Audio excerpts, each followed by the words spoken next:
give a slide. Okay, great. So this is work that builds on the work of our LCFF, another collaborative, the LCFF Research Collaborative. I think many people on the call are familiar with.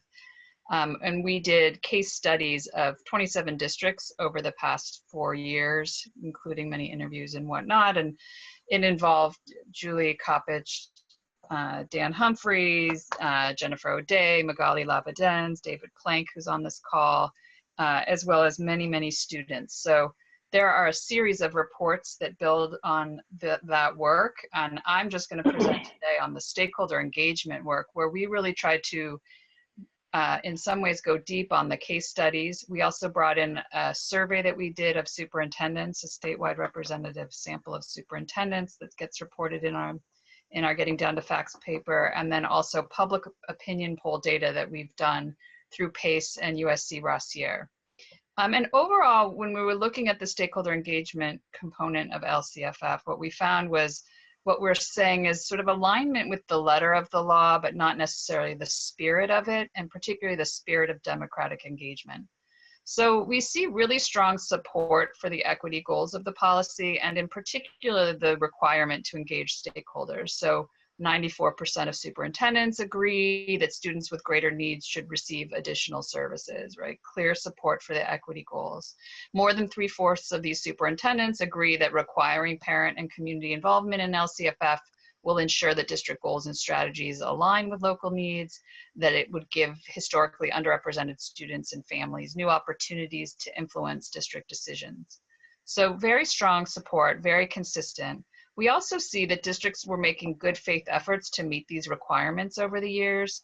So they were involving a wide range of individuals and groups. The majority of superintendents were telling us that they've involved principals and central office administrators, teachers, parents. 48% report that students were involved in developing the LCFF goals and allocation priorities. They're also trying out different strategies to encourage engagement. So we saw advisory groups, surveys, meetings. But despite those efforts, we know that participation was quite low. In our poll, we find that 5% of registered voters had attended an LCFF related meeting, and it's not that, I think it's 9% for parents. And more than half of the superintendents statewide reported that when we asked them how to characterize the level of engagement, more than half said it was about average or poor. More than half the superintendents said it was difficult to obtain input from the targeted groups. So this is parents and guardians of low-income foster youth and English learners. And more than half said that the activities that they organized around LCFF tended to be dominated by a few stakeholders. The other thing is that despite some of the learning that we heard, and clearly when in our interviews, when you talk to district leaders, they've learned different ways of improving their efforts over time, right? In the first year, there was somewhat rushed to get in line with the policy. But even with that learning, we're still seeing that districts were engaging in what we would consider very shallow ways. They were sort of, and in particular, in the final year of our research, that they were limiting the scope of what stakeholders were focused on to just sort of updating what they've already planned. And there was this feeling that they didn't want to reopen the broad conversations, that maybe what this was a 3-year plan, and they didn't want to have to year after year reopen that. And most of we would characterize the engagement as more one way of giving information or receiving input. But I guess I want to emphasize that there's some hope in what we were calling our outlier districts, right? These were districts where they were engaged in what we would characterize as deeper and broader forms of engagement. They were prioritizing the involvement in historically underserved communities. They were focusing on the common good. They were developing parent and community capacity to actually engage in the two-way communication. And so if we look at the sort of conditions that are also another, I guess, optimistic way of looking at the data that we've collected over the years is that I think we can identify some areas where we can make some improvement. It's interesting that when you ask district leaders why they have low levels of involvement from the community, they are likely to cite that there's a lack of interest on the part of the community. And that's true in our survey data. But then when you look at our poll, 67% of voters, 84% of voters with kids say that they would like to be involved in setting goals and reviewing progress made by their district, and that they wanted to be involved in deciding how to allocate resources. So it's not really a matter of interest per se, but what we find is that there's a couple of conditions that might be contributing. One is the fact that there's limited awareness. And in our 2018 poll, 17% of registered voters had heard or read about LCFF. And it was only slightly higher for voters with children. So there's clearly an issue around communication. And then the second is that in a lot of the survey and case data, we heard about limited capacity, knowledge, skills, staffing to engage in this.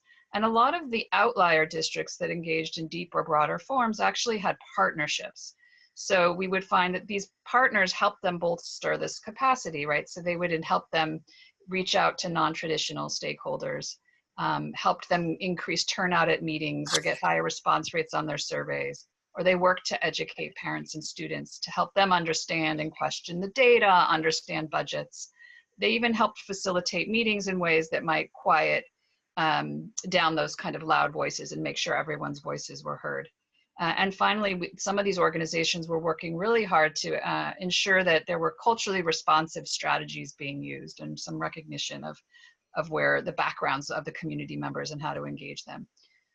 So I think that our report provides a bit of hope at the end there. And then I'm not presenting in this slide, but the final section of our report actually digs quite deeply into how district leaders are thinking about equity. And I would call this more of an exploratory analysis of 8 of our districts. And we look at how they thought about equity and how that relates to both their stakeholder engagement, but also the way they allocated resources. And again, it's similar to what I've presented here, but there's a set of outliers and districts that we would say were engaged in deeper and broader ways. And it happens to be that those district leaders also had a very consistent understanding of equity as being not equal, but as giving higher and more resources to those with greater need.